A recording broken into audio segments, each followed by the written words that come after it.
All right, welcome back to the PHNX Suns season player preview. This time we're going with the finale. One, Mr. Franchise, Devin Booker. So many things to say about Devin Booker that hopefully have been said probably 5,000 times already, but we're going to rehash it anyway. Devin Booker, obviously, he is the franchise. He's the face of the franchise. A lot of improvement last year in terms of leadership. Finally got to the playoffs for the first time in his career, and in his first run, takes the Suns all the way to the finals. It was beautiful to watch. It was beautiful to watch him grow in the playoffs too, and see that the moment was never too big for him, which was fantastic. What are your expectations of Devin Booker this season? Yeah, I mean, it's tough because you look at what he did last season, and even though his numbers were down a little bit, it's because he was sharing the backcourt with a guy like Chris Paul. Your numbers are going to go down a little bit, and I thought that was kind of unfair that people held it against him when it came to All-Star voting. But it's tough because Devin Booker has progressively throughout his career addressed the problem areas, the flaws in his game. Yeah. He's, people said he was an inefficient scorer. He got more efficient. People said he couldn't pass. He averaged, like nearly 7 assists per game as the Suns point guard for a whole season. They said he couldn't defend. Last year, he made massive strides on that end and has been for the last few seasons. They said he couldn't win. The guy goes to the finals. So at this point, you're kind of just hoping that everything comes together for him and this team. Maybe his scoring numbers and assist numbers go up a little bit this year as he takes over a little bit more of the load from Chris Paul. But it's really about getting over that hump, winning a championship, and shutting everybody up for good at this point. I think Devin Booker is going to stay the same. I believe Chris Paul is going to fall back a little bit, but I also think that will lead to DA getting some more opportunities, and Cam and Mikal.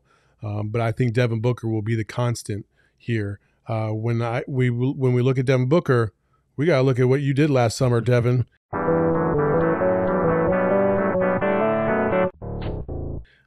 So this is our spot to say we know what you did last summer.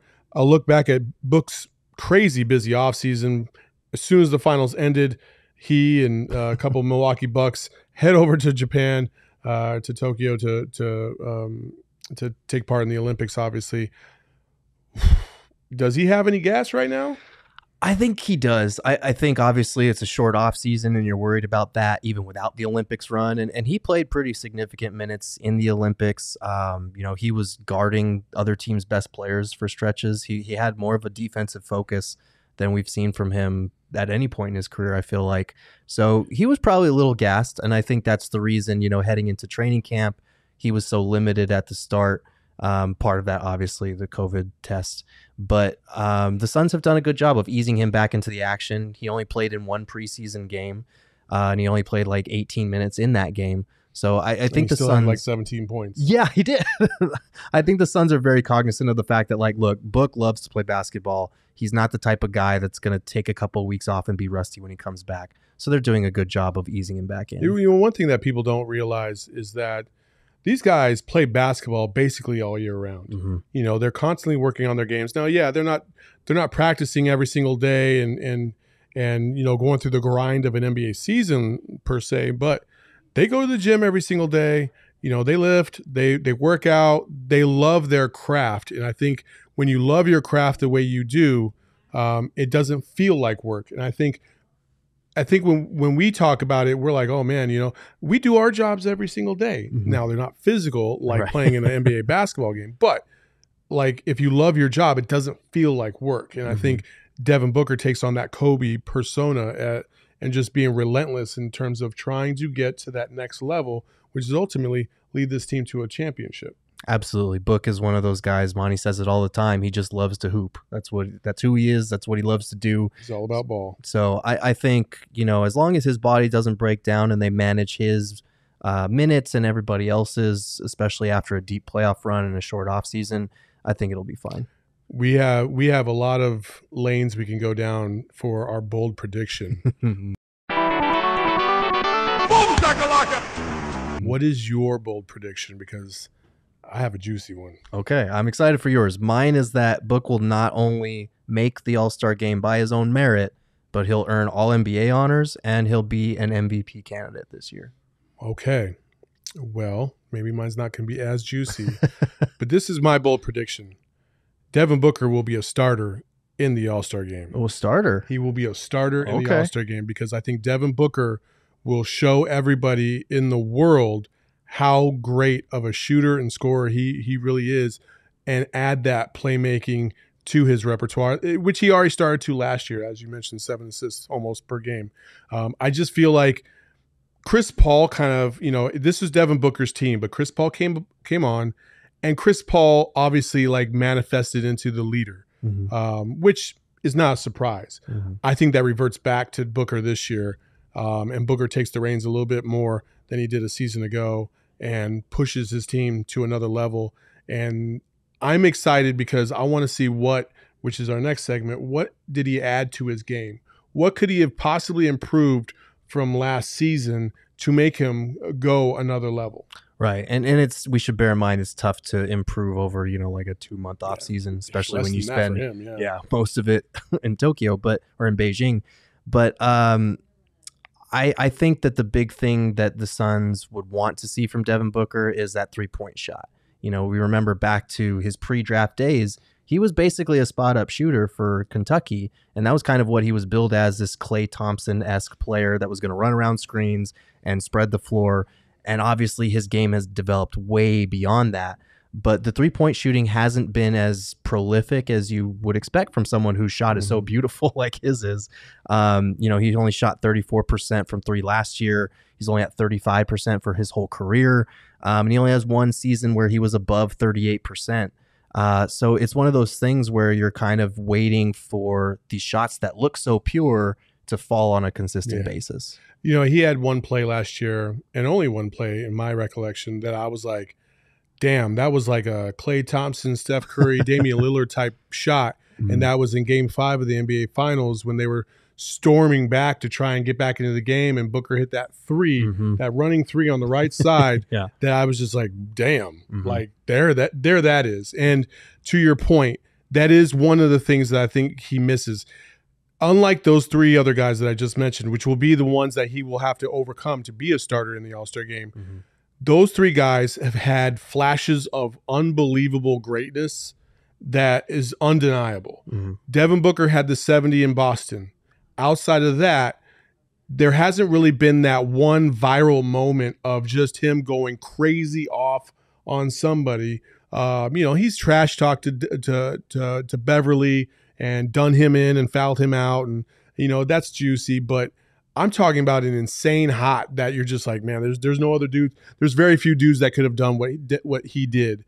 And that's what I'm waiting for with Devin Booker. I think the one other area that he could have improved, that he can improve in, and again, to your point, 2 months is a short time frame to do that.